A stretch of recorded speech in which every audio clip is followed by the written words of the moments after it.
Friends, Kevin here, and today we're going to do a quick rundown of what it has cost me to be on the road so far on this little adventure. So let's get to it.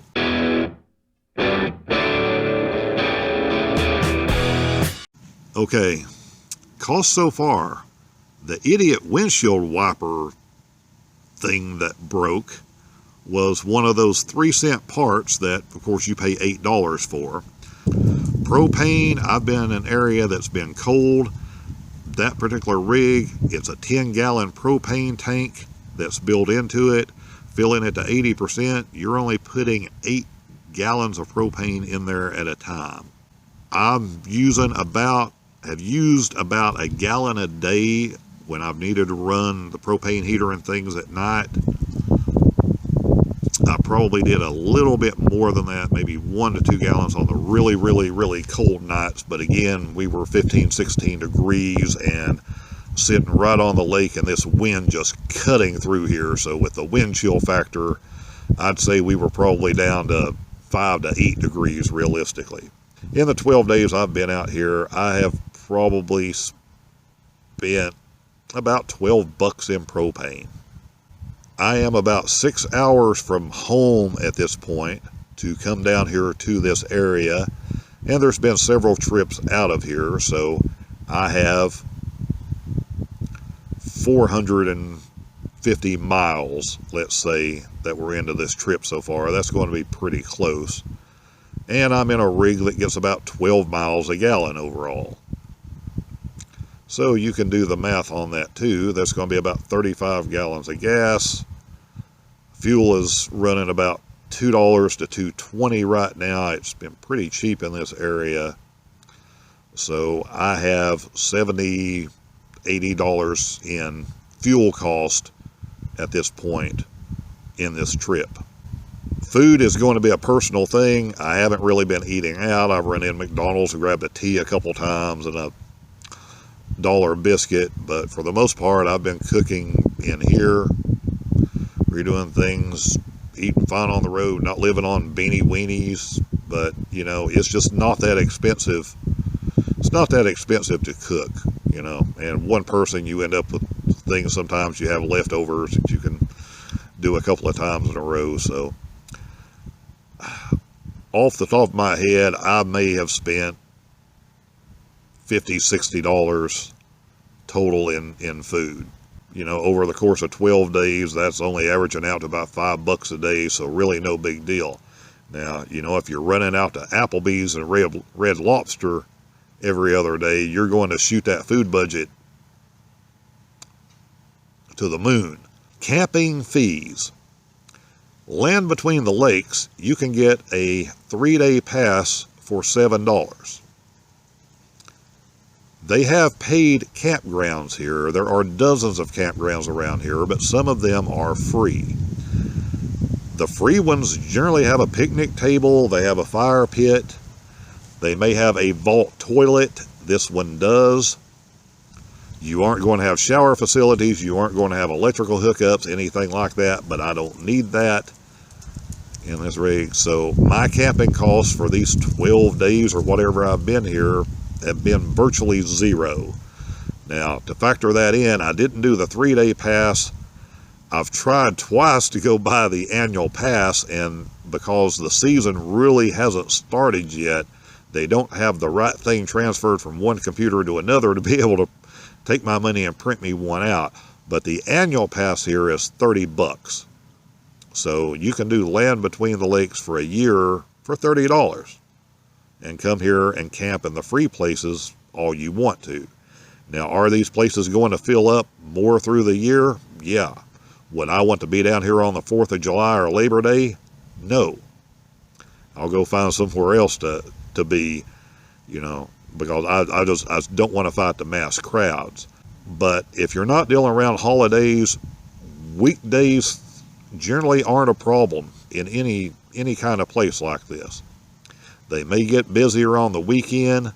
You know, Friday, Saturday, and Sunday may be busy. Friday and Saturday, people generally are pulling out early on Sunday to go home. This is a nice place. The free campgrounds I've gone to a couple and looked at, the ones I haven't stayed in yet.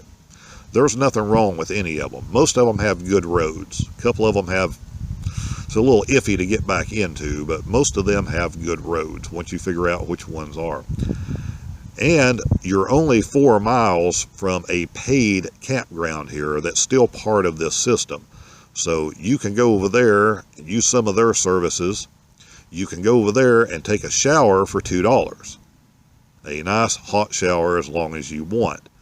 So instead of spending $30 a night for a hookup in a campground that, you know, so you'll have a shower, I can just hop over there and have one for a couple of bucks. It's that simple. So, and much more cost effective. So, you know, 5 times I've run over there, taken a shower, 6 times, whatever, you know, I have $10, $12 in showers, you know, which is less than 1 night of camping fees in a paid park. So you add all these things together and you can see I really haven't spent a lot of money on this trip so far. Now, things I've gone around and looked at, if you saw the other videos, we went and checked out Clarksville and the Sergeant Carter thing. We run around to a couple of cemeteries, seeing where different celebrities and things were buried. That cost nothing. There are some battlegrounds near here. We've gone to those. We did a battlefield cemetery. I didn't even do videos on those. That was free because I have an annual pass, the National Parks Pass thing. So going out to the Patsy Cline crash site, you know, that was a little bit of gas that was already factored into our trip total here. But I really haven't spent anything on entertainment. And yet I've been out every few days doing things, you know, run into a town, stop by a couple of libraries. And it's amazing in libraries, if you talk to the people that work there, what you will find out about an area and things they can tell you about an area and things to do and go to and see that you would have never known about, even if you researched it on the internet beforehand. So, good tip for you. So, my expenses will accelerate a little bit as I start to drive more and I'm not staying in the same place more often. Will accelerate with some of the things I'm going to see. But again, most things, there's a lot of entertainment that you can find for $10 or less, $5 or less. You know, everything doesn't have to be a $65 ticket into something for you to go find something to do and enjoy yourself. And around here, within a couple miles, there's a couple other wildlife preserves, things. Again, those things are free to go to when you catch the weather right. So there's always something to do without spending a great deal of money. And I'm not against spending money. You know, the budget travel guy thing to begin with kind of started as almost as a joke, just picking that name. But I have gotten good at finding things that don't cost a lot of money to do when I'm out traveling, and that I enjoy way, way more than what I used to spend on the tourist trap garbage. Hopefully you'll enjoy some of the things I show you on this trip and places that you can go to and things you can see, and maybe you know, someday you'll be down in this area and you'll want to go see or do those things. Or it will give you ideas of things you can do closer to home in your own areas, wherever you're adventuring to do. Things you may not have thought about or considered, quirky little things that you can go find and have fun doing that don't cost a fortune. Even if you have the money, some of the expensive stuff is still just not a very good time. So I like the things I'm finding. I like the things I'm trying to share with you. So we'll leave it at that for this video. We'll see what comes next. We'll, of course, get to some more how to do different things on the van. Some different little things I'm changing around. Some things I'm going to have a couple other little oddball repair things. Nothing mechanical, just things that need done.